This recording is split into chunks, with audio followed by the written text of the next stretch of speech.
You're listening to Talkline with Zev Brenner, America's premier Jewish broadcast on the air since 1981.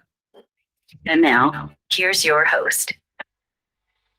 Welcome back to the program. I'm Zev Brenner. It's always a treat, always a privilege to have Jason Greenblatt with us. He was appointed by President Donald Trump in 2017 as an assistant to the president and special representative to the international negotiations, especially dealing with the Arab world. And he's written a fascinating book called In the Path of Abraham, How Donald Trump Made Peace in the Middle East and How to Stop Joe Biden from Unmaking It. And of course, he was one of the architects of the Abraham Accords. Jason, good to have you back. I'm delighted to be here. Thanks for hosting me. That's a great title, but a very long title. It is. Well, the most important title for me is In the Path of Abraham. I think it really sets forth what we learned, who we were, why we did what we did, and to remind people that this is an ongoing path. It was a path before we started it. We obviously made a lot of progress in that path, and it's going to continue, I hope, to go down this complicated but extremely historic path to reach peace between Israel and many of its Arab neighbors. Now, it's interesting. There's a whole slew of Orthodox former campaign part of the White House staff for Donald Trump has well written books. Yourself, David Friedman, Lightstone, like Jason Kushner's come out with a book. So it seems like all the Orthodox top people are writing books these days. Yeah, I think the administration put out a lot of books, even from the non-Orthodox folks, and everybody has their perspective on it, and I think they should all be read. They're probably all from different perspectives and important for people to learn from and understand from. Now, how did you get associated with Donald Trump? You knew him obviously before you got appointed in 2017. Indeed, I worked for him for 20 years as an attorney. Started as a junior attorney, worked my way up to chief legal officer, and I met him through a headhunter back in 1996, I believe.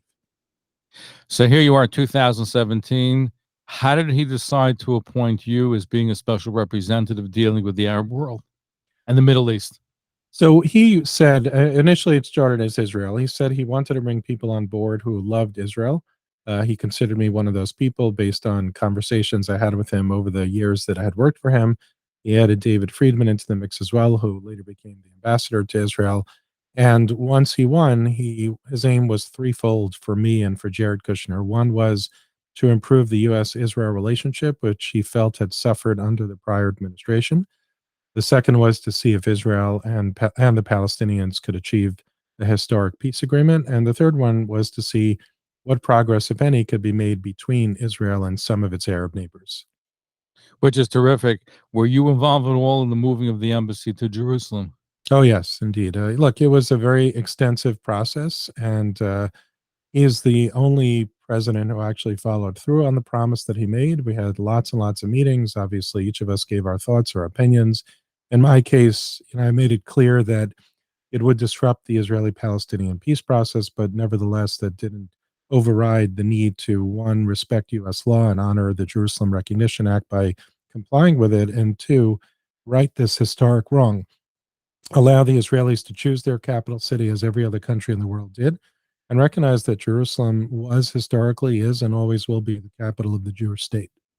I heard the president say he had a lot of pressure not to do it, but he did it anyway. He decided to, once he made up his mind, it was full steam ahead. He's right. People don't understand just how much pressure he was under. Even after he made his decision, there were several days where he and I and Jared Kushner and others received so many phone calls begging him to stop, basically saying if he did it, there was going to be, terrible war, blood spilling in the streets. That's not an exact quote, but the message was loud and clear, but he felt it was the right thing to do, and he went ahead and did it. Now, what do you make of the fact that Jared Kushner in his upcoming book states that Bibi Netanyahu did not want President Donald Trump to move the embassy to Jerusalem, and Donald Trump for a while thought maybe he shouldn't, but he did it anyway? What's going on? So I've read the excerpts in the press. I don't know the answer to that. It could be that Jared had different phone calls or meetings than I did. I think Bibi Netanyahu, in the phone calls and meetings that I was in, was very supportive. I'm sure Jared is accurately telling what he has seen and what he had heard. My experience with Bibi Netanyahu, Ron Dermer, and others was that this was something very, very important to the state of Israel. So in other words, so you're saying he had a different kind of conversation where they told him, where Bibi told him he didn't want to do it, but to everybody else he had a different persona?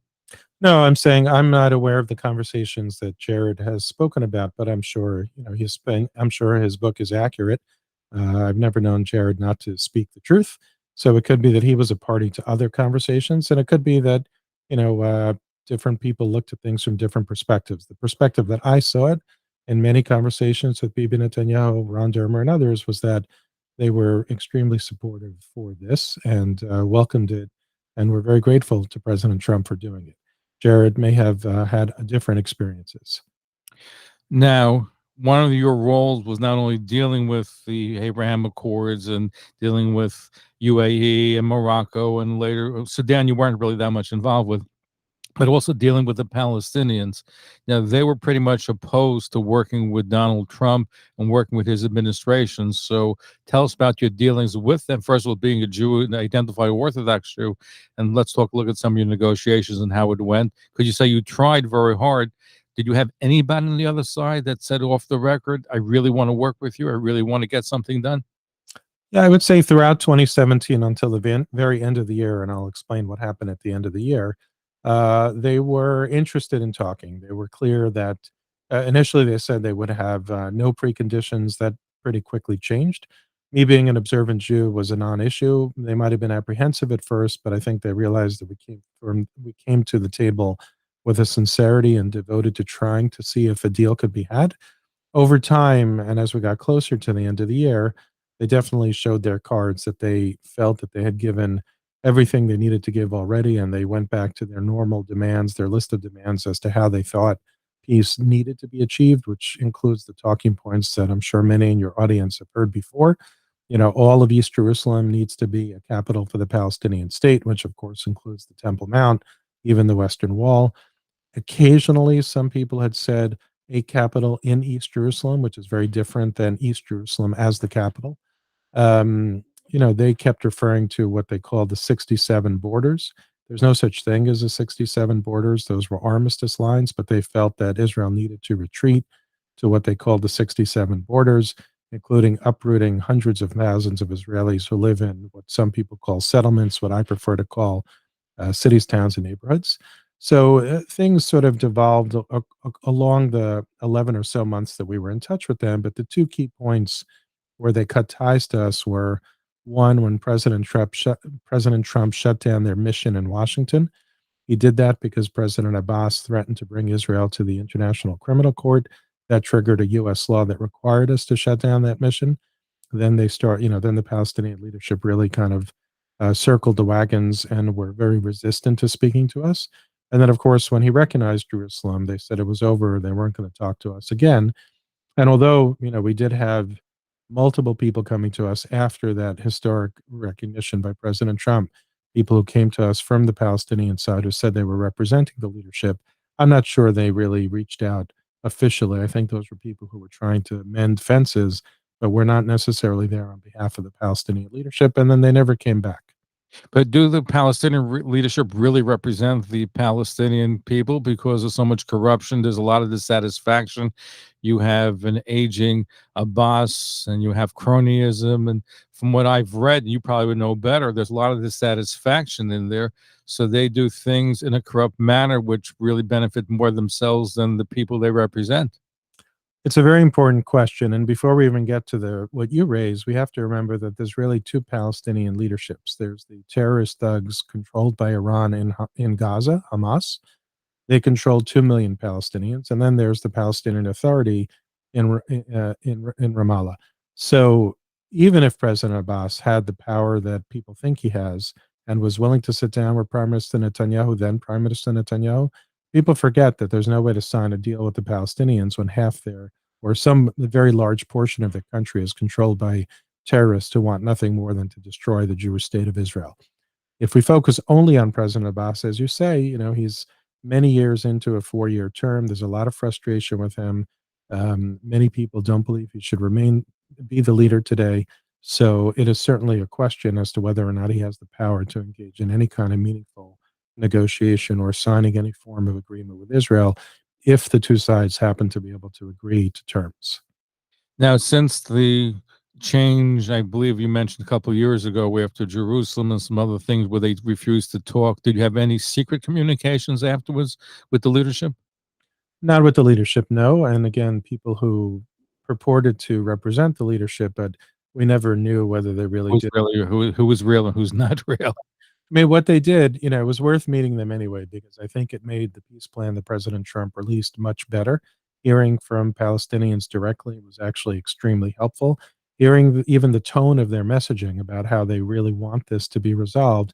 Sometimes you hear more realistic points from ordinary people than you do from leadership. They're not bogged down by politics. They're not afraid because they trusted me. But you don't really know who they represent, what their agenda was, and whether these messages were truly coming from the Palestinian leadership. So I would never want to say that they sent these messengers to me, because I have no basis to make that statement. What did President Trump think about the fact that they shut him out, shut you out, shut anybody from speaking out? What was his reaction? I don't think he was surprised, but I think all of us felt that at some point they would come back, whether it would be 6 months, 8 months, 12 months. But in the end, they were extraordinarily stubborn. Let's remember, we're not the first administration they walked away from. They walked away from other administrations as well. So none of us were surprised. I can't speak exactly to what President Trump felt, but my view very much was this was a historic opportunity that they once again missed. President Trump was a unique and courageous leader, willing to think outside the box, and had they given him a chance, I think they might have been surprised. You and I may have discussed it before, but Ambassador David Friedman on this program mentioned about a philanthropist who had the president's ear, and when he went to Israel, he gave him an opinion that it was really the Israelis who were being intransigent. And I think David Friedman had to do a whole elaborate scheme and make a production, a video to show how the Palestinians were really the ones that the obstacle to peace. Were you involved in all of that process of helping get the message across? Because the president might have been swayed by this philanthropist to come down harder in Israel and become more sympathetic to the Palestinians. Yes, I can't speak to David's story with the philanthropist. That's his story, something that he experienced. But I would say that there were many people who felt that President Trump should recognize President Abbas as a great peacemaker. I don't think he is a great peacemaker. And yes, I worked closely with David and Prime Minister Netanyahu on that video. It was a very, very important video. Let's remember, the president has tremendous demands on his time. So the information that he gets needs to be carefully selected and portrayed. And there were people who didn't agree with David, who's a good friend, and myself and Jared and others. And you can't control all the information that gets in front of the president, but what you can do is make sure the president has the best information you could possibly provide. And I think that video was an important video. White House special envoy to the Middle East, Jason D. Greenblatt, is our guest. His fascinating book is called In the Path of Abraham, How Donald Trump Made Peace in the Middle East and How to Stop Joe Biden from Unmaking It. Has Joe Biden unmade the Abraham Accords? I would say until his recent trip, he was certainly well on the way to doing that.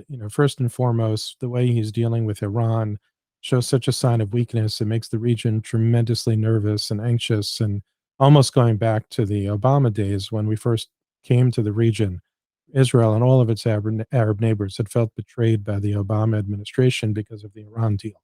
And that's ongoing. They keep trying to believe and hope and pray that the Iranian regime, this murderous regime, might actually sign a deal that makes sense for the United States and for the region. So in that sense, nothing has changed. What has changed to some small degree is he was alienating some of our allies, some of our key allies in the region, such as Saudi Arabia. At least he went to Saudi Arabia. I think he began to turn a page or 2 pages into the relationship. I think he has many, many steps more to do in order to repair that relationship. And I think vis-a-vis Israel, he made 2 mistakes. His visit on an overall basis was okay. He's certainly not anti-Israel. I would consider Joe Biden a Zionist, even if not everybody in his team are Zionists. But, and while he had some really good visits, and he went to Yad Vashem, and he had meetings and conversations with Holocaust survivors, all of which I think were very positive, the 2 things that he is dangerous for our relationship with Israel and the Abraham Accords. 1, again, the Iran deal, and 2, he's falling into the same traps when it comes to the Palestinians. He went to the East Jerusalem Hospital in Jerusalem, the capital. That Israeli officials coming with him. Exactly. That's such a mistake. It gives the Palestinian signal. weak political win or diplomatic win that means absolutely nothing, but it certainly slaps Israel a little bit. And I would say it violates U.S. law, if not in actuality, in spirit. So every time he does that, or he gives the Palestinians $100 million of U.S. taxpayer money to help the hospital network, we don't get any benefit out of that money. Our own country is crumbling. We have so much to do here. There's no basis for him to give that $100 million to the Palestinians, who would have plenty of money to pay the hospital bills if they stopped paying terrorists to murder Israelis. The Taylor Force Act is not supposed to be the law of the land. So how could we give money if the money goes to pay terrorism or their families? I thought it was enshrined in American law that they couldn't do so. So how is it being done? So it is a very important law in my view. I think the hospital network is an exclusion from that law. But what we should be doing, which is what we did under the Trump administration, is saying, even though it's an exclusion, we're not going to give you money until you change your own heinous policies of rewarding terrorists. People don't pay attention to it enough. There are a lot of people on the outside who are working on this as well. They actually show people what this law does, how people get rewarded so handsomely for harming or killing Israelis, people are shocked. So even though it's an exception, I would say we should have held the line and said, we're not spending a penny until you guys change your rules. What was your biggest challenge trying to get the Arab countries, whether UAE, Morocco, Bahrain, to come on board and work with Israel? They had secret relations over the years. What happened during the time that you were there that changed the picture completely? I think the biggest challenge was being able to educate them about the conflict. We were very fortunate. They had a lot of respect for President Trump. They had a lot of respect for Jared Kushner. We developed very strong relationships with them. We were able to speak openly and honestly with them, not the typical diplomatic speak where you dance around the issues but are afraid to tackle them. And I think over time, they recognized that the decades of talking points that people were always saying about the conflict were just not true, whether it was this notion that the Israeli-Palestinian conflict is the core conflict of the region, and if you solve that, peace is going to break out, everybody's going to dance around the campfire and hug each other. It's not true, and they know that now. There were They don't get around sing kumbaya. exactly. They understand that. They understand that Israel could be a partner, a really great partner, rather than the enemy. So over the course of the 3 years, or the almost 3 years that I was there, I would say that was the biggest challenge. But at the same time, once they engaged wholeheartedly and with really good faith manner, and understood it, and that eventually, plus other important factors, led to the Abraham Accords. Saudi Arabia is in play, and I know that it's been worked on for a while. Can you tell us about Saudi Arabia, your role, and how things are progressing today with Israel and Saudi Arabia? I think Saudi Arabia has made tremendous progress, even without Israel, just as a society. I go there with some degree of frequency, and each time I go, I'm amazed at the progress, whether it's women driving or the projects that they're working on. I think my first trip to Saudi Arabia, talking about Israel, was not exactly, the most welcome topic, but over time it became easy to talk about Israel. I think they have respect for Israel. I think they want a relationship with Israel, but they have so many things that they're doing in their country right now. Normalizing with Israel is not, the most important topic for them at the moment, even though I think they deserve a lot of credit for some of the steps they've taken, such as opening their airspace to Israeli flights, for all flights, not just for flights to the UAE or Bahrain.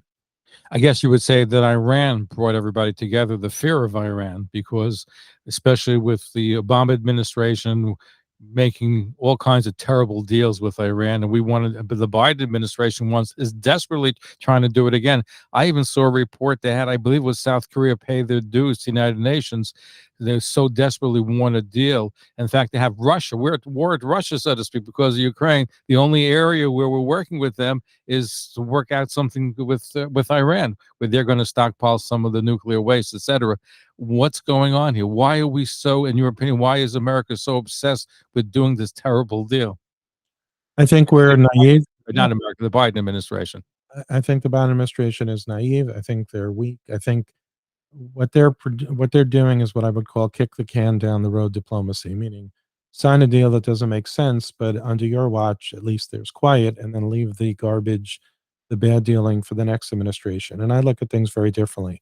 I don't want to sit in front of my kids or my grandkids and say, we bought 3-4 years of quiet, and now we have a bigger mess on our hands. What people don't understand is that the Obama JCPOA allowed Iran to have a nuclear weapon after a certain period of time. It's not that it just postponed it and then, they would still be controlled. Iran had the ability to have a nuclear weapon once that deal ran out.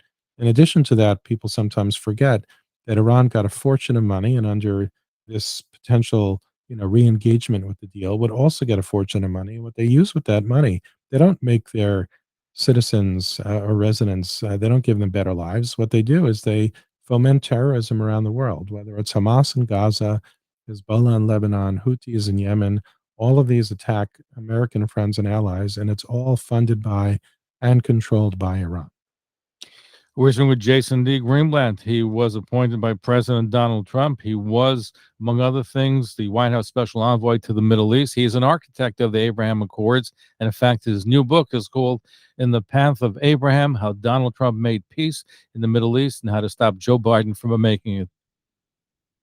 You've been following the January 6th proceedings. Have you been called at all to testify there? What do you think about what's happening, what's going on? I've not been called. I was gone from the White House well before that. And I think it's unfortunate. I think it's become a circus. There's no fairness in the hearings. Yes, there's some interesting video clips and testimony. I think what should be happening now is figuring out how to prevent it, how to find out who actually dropped the ball in terms of security that day. But I think it's become political theater, really a political circus. What happened that day is a tragedy. It's a tragedy for the country. But let's remember it was conducted by a very small group of people, a bunch of radicals, all of whom should be punished for what they did. But the notion that our democracy was about to be overthrown by that group of people, I think, is far-fetched. One thought is that they're looking to prevent Donald Trump from running for president again by these hearings. Should he run again and should he win, would you serve in any special capacity? I think one of the main goals is for them to try to prevent that, whether they prevent it because the Department of Justice investigates him or just the political theater where they try to make him look bad. That is certainly one of the goals. I think if he runs again, he hasn't made that clear. There's a lot of news stories coming out that he wants You to. think he's going to run again? I don't want to speculate. It's very hard to tell. I know he did some really great things while he was president. I'm sure he could do many other great things coming up. And if I was asked to serve in a similar capacity, having to do with Israel and our Middle East allies, it would be hard to say no, to be honest. Now, you mentioned earlier that you thought President Joe Biden was Zionist and he loves Israel. He did overall a good job when he was in Israel. But you indicate there are other people in the administration who are not. Can you identify those in the administration you believe don't have the best interests of Israel at heart? I don't want to name names, but I know that there are people who surround him. It's not that they're anti-Israel. It's just that they don't understand the conflict zone that Israel lives in. I mean, I worked with many of these people. They were helpful on my file. And they believe truly in their hearts, then with sincerity, they believe that if Israel just made peace with the Palestinians, everything would be okay. And it's not. I think it's a naive way to look at it. So it's not that they're anti-Israel. It's just that they really don't understand the region. They don't understand the region at all. They're not willing to engage on things like Hamas. Again, it goes back to, if Prime Minister Netanyahu and President Abbas agreed on a deal, everything would be fine. And they don't want to talk about what that means with respect to Hamas or Iran, for that matter. Iran is threatened, and we should believe them that they want to wipe Israel off the face of the earth. And when you ask them that question, they want to get back to these words that mean nothing, the two-state solution mantra. But one of the reasons I always refrained, and most of my colleagues always refrained from reciting those words, is one, it means different things to different people. And two, you can't possibly talk about a conflict this complicated, this nuanced, this layered with a couple of words like that and think everything could be okay. But Jason, you proved it wrong because the conventional thinking for so many years has been the fact that they said, well, you can't have any progress on the Arab front until you take care of the Palestinian front. And you've proven by going out with the Abraham Accords, it's just the opposite. You can make progress on the other front, even without dealing with the Palestinian issue. Absolutely. We were very fortunate. I give the Arab leaders a tremendous amount of credit. Obviously, President Trump gets the most credit, and of course, Bibi Netanyahu, but the Arab leaders were courageous in doing this, and they did prove Secretary Kerry and others wrong. Secretary Kerry, not too long before the Abraham Accords, was insistent that absolutely nothing could happen with the Arabs until the Palestinian issue is resolved. and we proved that wrong. Now, when you engaged in your position, did you believe that you would be able to pull it off? It's an interesting question. The answer is over time, with each step that seemed so big, I was very, very optimistic. And then if you look back at some of those steps, they seem so small now, but they were big. Like, Whether for it was example, example, we got Israeli journalists to attend an economic conference that Jared Kushner had created in Bahrain. It was a big deal. Getting the UAE to host Israel at the World Expo, that didn't happen after the Abraham Accords. The UAE agreed to host Israel there before the Abraham Accords. Every one of those steps and the way the conversation turned every time we spoke about Israel, each one of them led me to hope. But really, it's this kind of thing where until the puzzles click into place, till the puzzle pieces click into place, you just never know that something's truly going to happen. no, certainly. You mentioned about Qatar. Qatar is considered, they have Al Jazeera, which is biased in lots of ways against Israel. And I know the other Arab countries also complain, even Egypt and others complain about it. But you write in your book that there's been some positive developments even with Qatar. Let's talk about that. Yeah, I think Qatar gets a bad rap. You know, when Qatar gave money to Gaza during the Trump administration, they did it hand in hand with the knowledge of the Israeli government. The Israeli government has a delicate balance of trying to figure out how to keep calm in Gaza and reduce suffering or not lend money in at all. And Qatar is a big funder for Gaza, but they did it, and I believe they still do. I'm not certain, with the Israeli government's approval. And, you know, it's not for us to second guess how the Israeli government wants to try to keep calm and keep its citizens safe. I think Al Jazeera does have a lot of work to do to clean up what they do. I think they do serve a purpose, but they have a lot of work to do. But on an overall basis, I think Qatar is certainly not anti-Israel, and I write about this in my book. Every time I've been to Qatar, I've only found engaging, positive conversations with them, even though they surely are like some of the other Arab countries, pro-Palestinian, strong supporters of the Palestinian people. But the truth is, I can't find fault with that. So you're optimistic that progress seems to be being made with Qatar. I think that both Qatar and Saudi Arabia and Oman are countries that I would call not yet signers of the Abraham Accords, but we have to give them the time and the space to do things their own way. We don't necessarily need to focus on when they're going to sign the Abraham Accords, but rather acknowledge when there's positive progress, whether it's opening the airspace as Saudi did, or having Israeli athletes, or even Israeli tourists. Each one of those steps is a big deal, and we should commend them. And eventually, I hope they will sign the Abraham Accords or something like it. In the final moments we have left, there seem to be a lot of Orthodox Jews part of the Trump administration. Would you say that it had the highest amount of Orthodox Jews working in a presidential administration? From what I've heard, the answer is yes. I didn't do a survey or a census, but I would say that it was. I was proud to serve as an observant Jew. I got respect all around, not just in the White House and among my colleagues in the State Department and our embassies around the world, but especially and including the Arab countries and even the Palestinians. Nobody resented me for being observant, and quite the contrary, even the Palestinians were respectful of me being an observant Jew. Because when I spoke to Tom Rose, who worked for Vice President Pence, he mentioned that I think there was a daily minyan, there was a Glatt kosher kitchen, there was a sukkah. Can you talk about some of those things that people may not be aware of that made it easy to practice your religious life in the administration? Well, there was a sukkah to my knowledge, although I was usually not there during sukkahs. I'm not aware of a daily minyan in or near the White House. Occasionally we had minyanim for Megillah or something like that. But if Tom had located a daily minyan, lucky him, because I did not see that.